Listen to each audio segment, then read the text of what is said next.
Numele Tău e minunat, numele Tău e măreț. Numele Tău e adevărat, comoara cea mai de preț.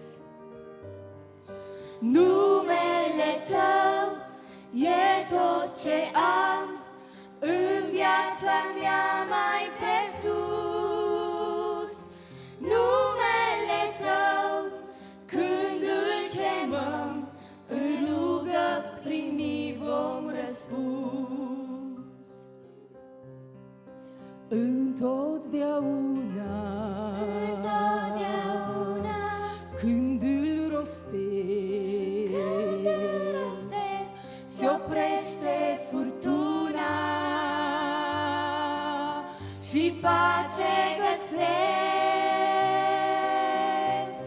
De aceea eu chem numele Tău și nu mă tem de niciun rău. De aceea eu chem numele Tău și nu mă tem de niciun rău.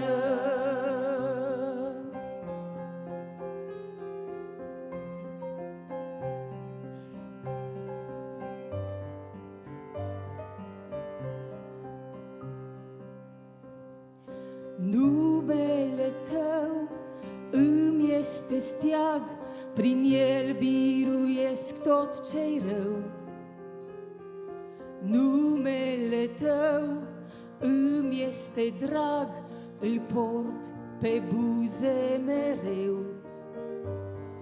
Numele Tău, Doamne, îl iubesc și neîncetat vreau să-l cânt.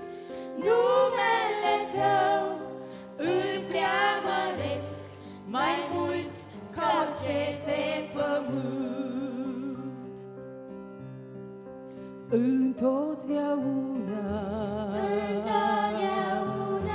când îl rostesc, se oprește furtuna și pace găsesc. De aceea eu chem numele Tău și nu mă tem de niciun rău. De aceea eu chem numele Tău și nu mă tem de niciun rău.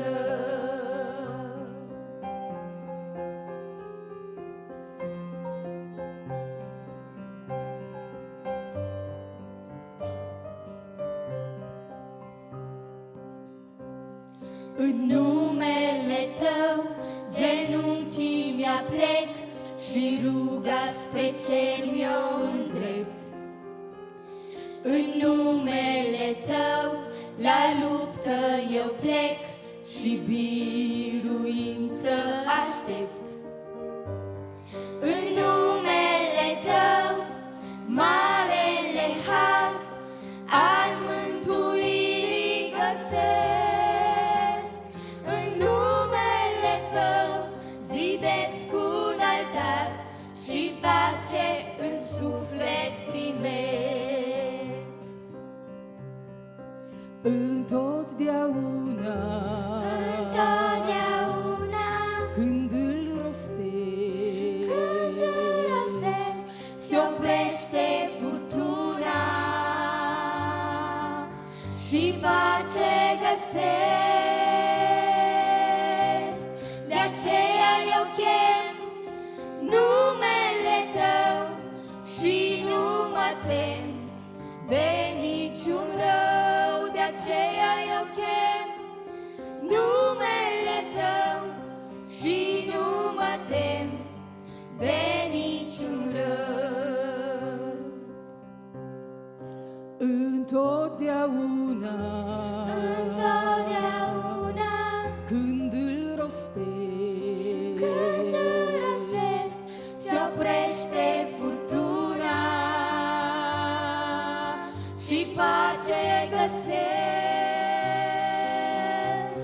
De aceea eu chem numele Tău și nu mă tem de niciun rău. De aceea eu chem numele Tău și nu mă tem de